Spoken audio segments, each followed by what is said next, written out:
আসসালামু আলাইকুম গাইস, আমি আবারও চলে আসলাম আপনাদের মাঝে নতুন কিছু আইটেম নিয়ে। আমি আজকে রুই মাছ আর কই মাছ পটল ভাজা করলাম। আর এই দেখুন, দেশি চিংড়ি মাছ দিয়ে কলার থোর দিয়ে নারকেল দিয়ে ভাজি করলাম।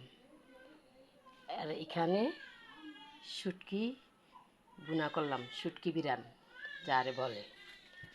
আর নতুন আইটেমটা হয়েছে এইটা, পটল দিয়া মুরগির গোস্ত দিয়ে রান্না করেছি।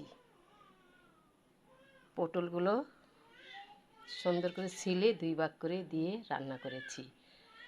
তাই দেখেন, আপনারা সবাই বলবেন তো আমার এই রান্নাটা কেমন হয়েছে, সবাই মিলে কমেন্টে জানাবেন। আবারও চলে আসলাম আপনাদেরকে দাওয়াত দেওয়ার জন্য। এই যে গরু গোস্ত নিছি আপনাদের জন্য কালা ভুনা করব।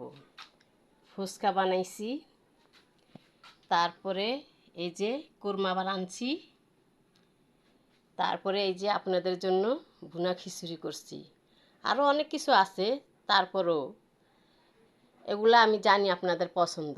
এই যে লাউ দিয়া শিং মাছ দিয়া রান্না করছি, আপনাদের জন্য এগুলা সব তৈরি করছি। আপনারা সবাই আসবেন, কিন্তু আপনাদেরকে দাওয়াত দিলাম। আর রান্নাটা কেমন হয়েছে বলবেন।